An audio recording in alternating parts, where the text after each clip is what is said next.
Hi, my name is Taylor and I'm a dental hygienist here at Advanced Family Smiles in Northeast Philadelphia. Today we're going to be talking about pregnancy and the dental office. As always, we recommend that you check with your OBGYN before any dental treatment, especially when having treatment with the doctor, when they're going to have local anesthetics and such.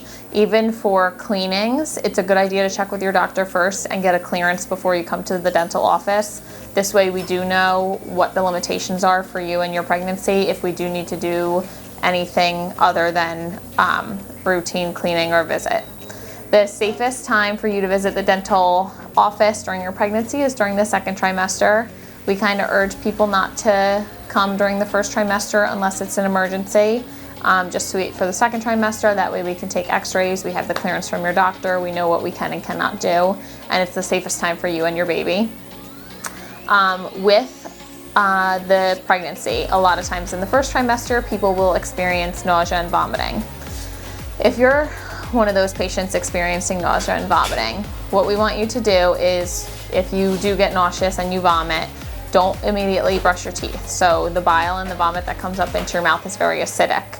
This causes the enamel to become softened because the whole mouth pH is now acidic. We want you to rinse with water after you vomit and then wait about 20 minutes. Then you can brush your teeth once your mouth gets back to a normal pH. Another thing that is common in pregnancy is gingivitis. So it's always very important to keep your oral hygiene in check, but especially during pregnancy. With the increase in hormones, it kind of exacerbates any signs of gingivitis.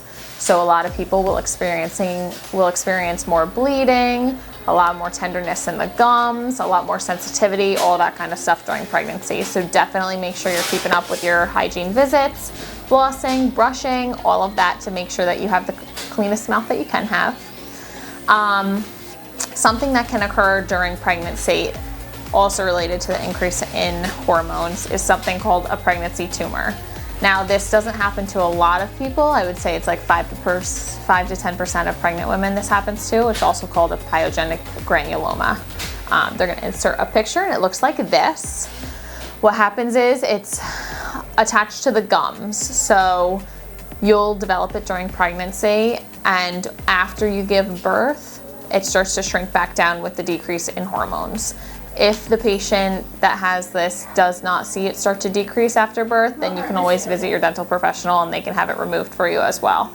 But it's not something to be super worried about. It's just something, if you do see it, you might be like, oh, what's that? But it does come related to pregnancy a lot of times. Also with patients, I know we've spoken about periodontal disease before. That's when patients have decreased bone levels, maybe mobility, a lot more pockets around their teeth, stuff like that. In those cases, when we're doing deep cleanings, things like this.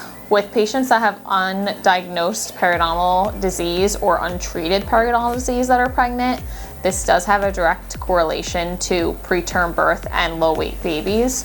So we definitely want to make sure that we get this under control. If you can, even before you might become pregnant, you want to make sure that everything is under control in your mouth, because this is the gateway to the rest of the body and it does have a correlation to the rest of your health.